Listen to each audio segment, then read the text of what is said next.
It's the latest health trend that everybody is talking about, CBD oil. Now, it comes from the cannabis plant, and many believe it can help with everything from anxiety and chronic pain to diabetes, even cancer. We're in the midst of a CBD oil boom, with products popping up everywhere. Today, Dr. Sanjay Gupta is here to investigate what exactly is CBD oil, and does it live up to the hype? But first, I asked correspondent Marcia Evacampo to find out how big CBD has truly become. CBD. If you haven't heard of it yet, you probably will soon. The natural herb is taking the health world by storm, with sales of the new supplement expected to grow 700% in the next 2 years. Wow, you just see great review after great review. I mean, people seem to love this stuff. 4,000 reviews. 4.5 stars. Short for cannabidiol, CBD is a component of the cannabis plant. Yep, cannabis. But unlike marijuana, CBD does not contain any THC, the psychoactive part of the plant, so it doesn't get you high. Over the last few years, CBD has started popping up in everything from gummies to face cream to toothpaste. There are even CBD treats for your pet. So what does it do? Research has been limited, but proponents say CBD has all the benefits of medical marijuana without the intoxicating effects, helping with insomnia, pain management, and anxiety. There's a revolution, a whole movement happening now with plant-based wellness, which is our primary interest. Celebrating the power of all plants, which have not been properly represented. And the question everyone asks is it legal? Dr. Sanjay Gupta, CNN's medical correspondent, the chief one, and has reported on the latest research behind CBD. So if you know what, break this down for everybody. I'd like to take your thoughts on what it really is so people can get this into their heads. Well, you think about the cannabis plant, marijuana, it's called cannabis. It really has lots of different ingredients, but two primary ones. One is THC. That's the stuff that's the recreational drug. It's what gets people high, gives them that euphoria. And there's CBD, which is cannabidiol. It's something that doesn't cause a psychoactive component. It's believed to be a medicine. It's been used as a medicine in decades past, and it's getting this resurgence, as you just heard. So just to be clear, we've talked about medical marijuana in the past. This is not that, right? CBD oil is being sold all over the place. You take the plant and you can pull out certain components of it. So you're just, in this case, you're pulling out the CBD component and you're just using that. And therefore, you're not getting all those other effects that people often associate with marijuana. Which is why I think 47 states so far have said we're okay with it. How is the medical community using CBD oil? This is fascinating to me. I mean, if you would have asked this question 5 years ago, it would have basically been crickets. Nobody was really talking about it.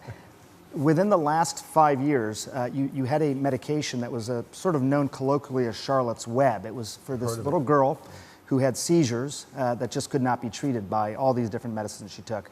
Her mom essentially started taking CBD herself in her kitchen sink and giving it to her daughter. That is what was known as Charlotte's Web. Within 5 years, it's gone from being that idea to now an FDA-approved drug in this country. That's fast. That's never really happened that quickly. The government has approved one CBD oil for one indication. Yes, and this is from the plant. This isn't synthesized in some lab. This is CBD that's actually coming from the plant, from the botanical.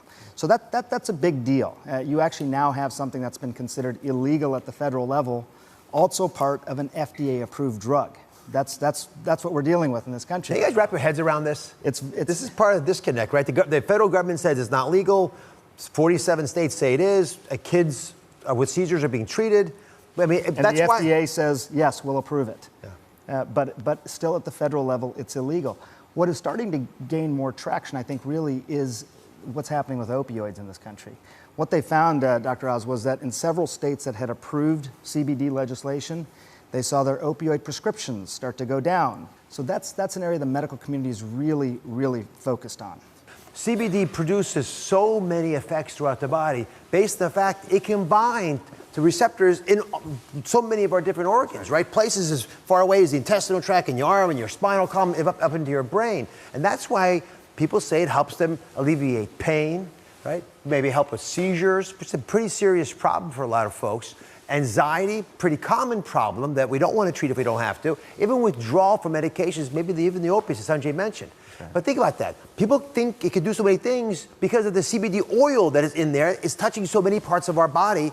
And I love your thought that we evolved as species because we had access to these natural plants, and they understandably can affect us. That's right. And the receptors started to evolve in our body as well. We even started making our own form of CBD in our body. But sometimes it's not enough, just like other things aren't enough in our body, and that's why some people seem to get benefit. So the question then becomes, do they work? So there are products of CBD oil, which again, you saw the theoretical argument you just made, but these products are popping up everywhere, and some of these are everyday items that you can buy. I have a bunch in front of them. Again, Sanjay and I don't sell anything in this space, but they're shampoos, they're supplements, they're gummies, they're muscle soothing creams. They're even products with your pets, as you saw from Mara's report. So when you look at this, Sanjay, and you realize as a clinician how complicated CBD could be, how do you decide which of these might work? Well, it's interesting. I'll tell you this, I think, in part from a physician's perspective. First of all, I think that there's a legitimate medicine in here. I think we're talking about something that could actually really help people. And I worry a little bit when you start to see products like this that it could minimize the importance of what CBD could do for people, because I don't know what these products are. I don't know what's in them. I don't know how much of anything is in them. I don't know if they would actually do anything. I mean, this is CBD shampoo. If I could get shampoo like Dr. Oz's, I'd probably use it. But other than that, I covet your hair. You should know. I'm not sure, though. I would have a hard time if somebody came to me and said, hey, should I take this CBD product? As much reporting as I've done on it, I would still have a hard time, saying it's a good idea. So the FDA is in charge. In fact, it's charged by our nation to tell us the answer to that question. What's safe, what's not? Where are they with all these things? So this is an illegal substance at the national level. This is illegal. Illegal. At the same time, as we talked about earlier, the FDA has said, you know what? We think there's enough of a benefit here that we're willing to approve a drug specifically for epilepsy that's based on CBD. And part of the reason I wanted to cover this topic is you can buy these products anywhere. Really, you can go down to your local store in 47 out of 50 states, buy it online pretty much anywhere you want, and the government's not going to come in and kick your door down. So whatever they say at the highest levels, we're still not actually doing anything to stop people from using these, which is a concern to me because it's the wild, wild west. It's completely unregulated. Be sure to subscribe to my channel so you don't miss anything, and remember to check back often to see what's new.